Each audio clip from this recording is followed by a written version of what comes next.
Chapter 59 Mahakala, God of War, Heavenly Mandated. Of the four Dharma guardians of Gelug, the six-armed guardian ranks the first, who is usually called Mahakala in Tibetan Buddhism. Mahakala is Mongolian, while it is directly called the Great Black Deva in Chinese. The Great Black Deva originated from the ancient legend of Brahmanism, as recorded in Puranas, 往世书. He is one of the three principal deities of Brahmanism. There are three principal deities in Brahmanism.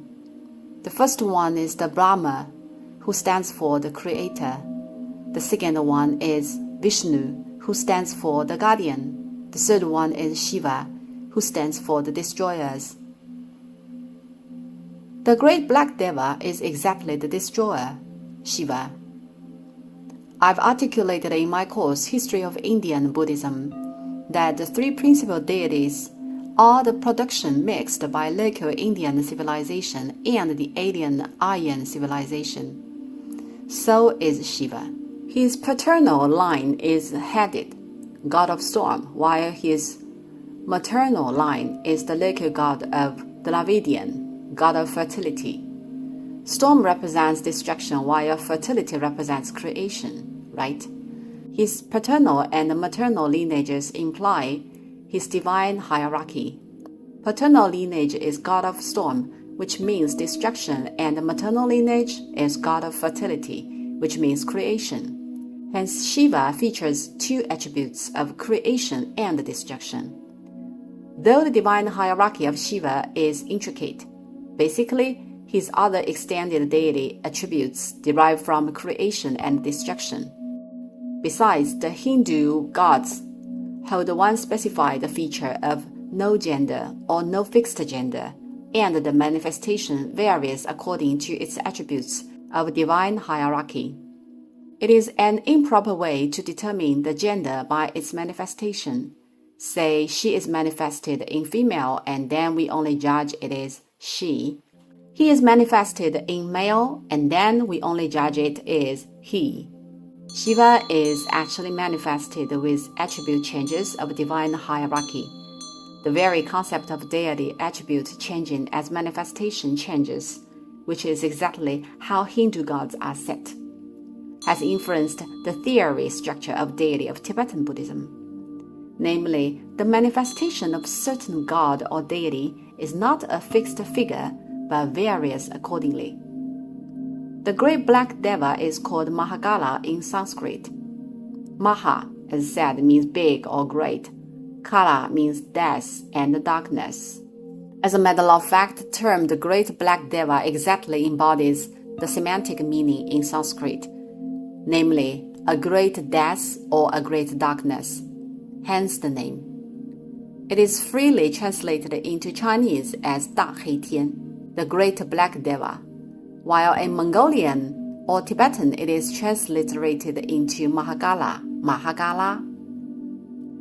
Since term Mahakala does not make sense to us when it is introduced to Han Chinese, we need a name which is easy to understand, right?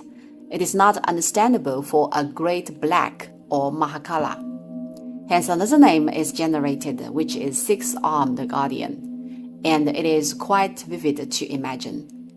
Actually, six-armed guardian is just one emanation of the Great Black Deva. There are statues of a number of variations like two-armed statue, four-armed statue, statue of a red stick, etc. Commonly, we call this protector six-armed guardian. Its deity origin is Shiva, which is a widely enshrined deity in India. Hence, Tantra Buddhism absorbed Shiva into Buddhism as its early stage and made it become one of the Dhammapalas, right? Why is it the Dhammapala of us, this material world? Since it is associated with Buddhism at the very beginning, it has been a common phase ever since. It was 300 years earlier for esoteric schools of Han Chinese Buddhism to absorb the Great Black Deva as the Dhammapala than Tantra of Tibetan Buddhism, right? It is improper to state that the Great Black Deva is only available in Tantra of Tibetan Buddhism. Actually, we Han Chinese absorbed it 300 years earlier, and it is due to the fact that in India, Mahagala was absorbed from Brahmanism upon Indian tundra was born. In the 3 regions and the 6 paths of Buddhism, Kamadhatu, one of the 3 regions, contains 6 devas. The Great Black Deva is the Deva Lord of the Palanamita Vaishavatin. The face of the Great Black Deva of Han areas emerged earlier than Tibetan area, and it prevailed from places of a national minority of the far south of China like Bai ethnic group, Zhuang ethnic group, etc. And then the face of the Great Black Deva was spread to the north, but as far north as the south side of the Yangtze River. Namely, starting from Guangxi and Yunnan province, it was spread as far as the Jiangnan area, which means it had never crossed the Yangtze River. Besides, Han Chinese Buddhism treats the Great Black Deva as the god of cookery, which means that it is enshrined as the kitchen god in the canteens or kitchens. Master Yi Jing, 653 to 713 CE. One of the 4 major sutra translators says in an account of the inner law sent home from the South Sea, 南海寄归内法传, it is not seen in Huaibei, region north to the Huaihe, but quite popular in Jiangnan, region south of the lower reaches of the Yangtze River. 淮北虽富先无，江南多有智处. This means that the Great Black Deva was enshrined and worshipped widely and commonly in Jiangnan temples. However, it was unavailable in the regions across the Yangtze River. In Hinduism, Vajrabhairava and the Great Black Deva are the same deity, right? What we may see today is that Vajrabhairava is Satyadevata and his chief Dhammapala is the Great Black Deva, which means they are 2 different deities. However, in Hinduism, they refer to the same deity. Vajrabhairava is exactly the Great Black Deva. The latter is an emanation of the former, holding the title the Destroyer of Death. As mentioned on the theme of Vajrabhairava mandala, there is Vajrabhairava of Buddha family and Vajrabhairava of Padma family. In Hinduism, the Great Black Deva is exactly the Destroyer of Death. However, when it was absorbed into Tibetan Buddhism, it was split into 2 deities, which are Vajrabhairava and the Destroyer of Death. Obviously and honestly, it sounds a little bit chaotic and messy. Shiva originally had 10 deity attributes. However, after being absorbed into the Dhammapala by Tantra, it is defined to bear 4 main deity attributes upon removing the other ones. The 4 deity attributes advocated are as follows. The first, God of War. The second, the Kitchen God. The third, Bilikan. The fourth, the Cenotaph God. Cenotaph means tombs, and the Cenotaph God is a god to guard tombs. Deity attributes embraced vary according to different schools of Tantra. For instance, Tantra of Tibetan Buddhism embraces the Great Black Deva of its deity attribute as the god of war in particular. The Eastern esoteric sect, namely the Shingon sect of Japan, treats the Great Black Deva as Bilikan, which is equivalent to the mascot. The Southern esoteric sect, namely Yunnan province, embraces it as the kitchen god because people there consider it proper to have it enshrined in the kitchen. Now let's have a wrap-up. Different esoteric schools embrace the Great Black Deva with different deity attributes. Hence, it functions differently. It is not quite certain about the entering time point of the Great Black Deva to Han areas, but roughly mid of the 7th century. And this is deducted by the record in an account of the inner law sent home from the South Sea. Because the author, Master Yi Jing, lived from 653 CE to 713 CE, from which the timing is anchored. But the origin of the Great Black Deva in Tibetan area is quite explicit, which can be accurate. to be detailed to certain year. It was 1000 of the Common Era, the times of Yonghe Kingdom of Tang region, which is exactly during the propagation of Buddhism from Domit. Buddhist monks brought the face of the great Black Deva to Tibet at that time. Sakya, the first rising school of Tibetan Buddhism, embraced the face of the great Black Deva. As we've articulated the history of that times, Pagpa of Sakya was the national preceptor of Kublai Han.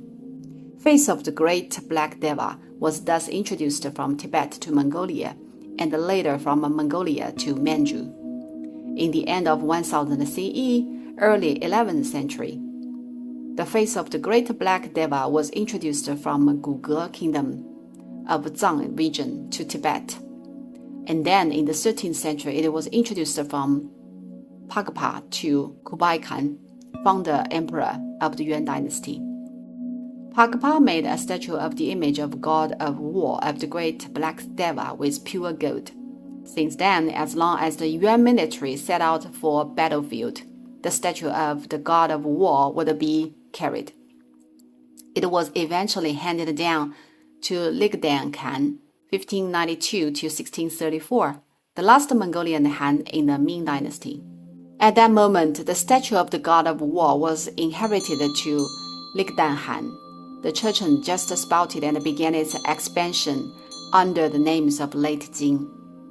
This led to direct conflict with Mongolia, because the national policy of Ligdan Khan was to revolt Jin, handing with the Ming. Therefore, war broke out between Ligdan Han and Huang Taiji, 1592 to 1643. In 1632 CE, allying the Khalkha tribe of Mongolia, Huang Taiji of the later Jin dynasty defeated Ligdan Han utterly and sharply, and Huang Taiji got the gold statue of the great Black Deva. Ligdan Han worshipped the Sakya sect of Tibetan Buddhism, whereas Huang Taiji, as a matter of fact, Gelug. The fact that the statue of the god of war given by Sakya sect was handed to the Manchu was esteemed a destiny mandated by God. The great Black Deva was a deity of Sakya sect. Gelug sect would treat this handover a destiny. Thus Gelug conferred the great Black Deva as the Dhammapala, which meant it became the chief one of the four Dhammapalas. However, its divine hierarchy had been degraded later as Gelug had its own Satyadevata, right? Besides, the great Black Deva was after all from Sakya sect. Though it is worshipped as the god of war, it has to be weakened a little bit. Huang Taiji welcomed the gold statue to Mokdan, Shenjing in Mongolian, now Shenyang, and specifically built a temple called Shisheng Lamasery to enshrine the god of war.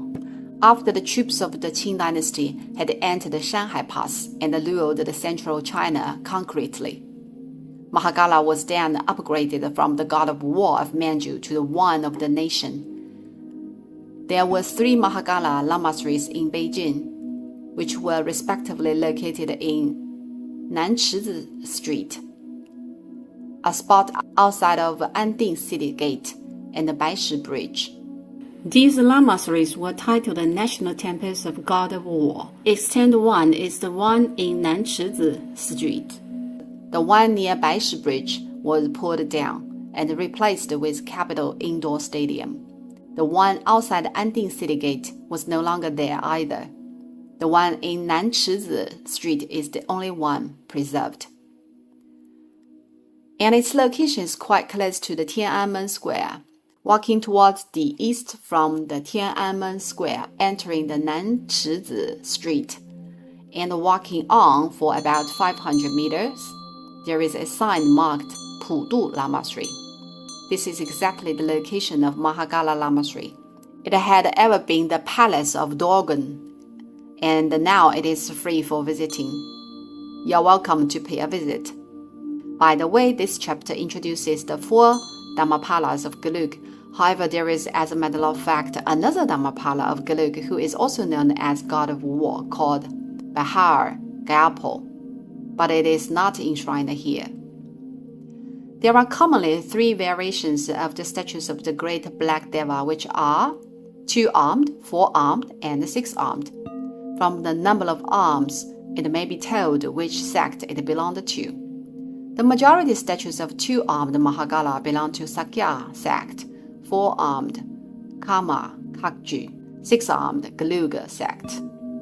The 6-armed Mahagala can be further divided into 2 sub-variations. One is called the white 6-armed Mahagala and the other black 6-armed Mahagala. The one enshrined in the east side hall is the black 6-armed Mahagala. In Tibet, however, it is not named in this way. What is it called then? It is called 救护主, literally savior in Tibet. The Chinese character Hu is quite challenging to pronounce properly, even for Chinese. Let's elaborate the statuary art now. The image looks quite similar to its Satya Devata, which is depicted in blue, dressed in tiger skin, wearing a bigger rosary of 50 skulls and a crown of 5 skulls. 6 arms represent the release from the 6 gadi. Each weapon held in his hand is corresponding to the liberation from the 6 paths. For instance, trident means puncturing the triloka, Desire realm, material realm, and the formless realm. Ribs are to bundle up the desire and the lust of all sentient beings. A Kapala, namely skull bow, which represents the wisdom of great pity for mortals, is held in his hand. Skull rosary held in his hand symbolizes the action to get rid of evil and the conflicting emotion. Dharma drum he is holding means the spiritual accomplishments. Moon-shaped sword means the cut-off of the polluted view of this material world. All in all, this is the chief Dhammapala, the Great Black Deva. Of the 4 Dhammapalas, Mahagala is considered to be the chief one in masculine figure. How about the chief one in feminine figure? It is another deity called the Propitious Mother.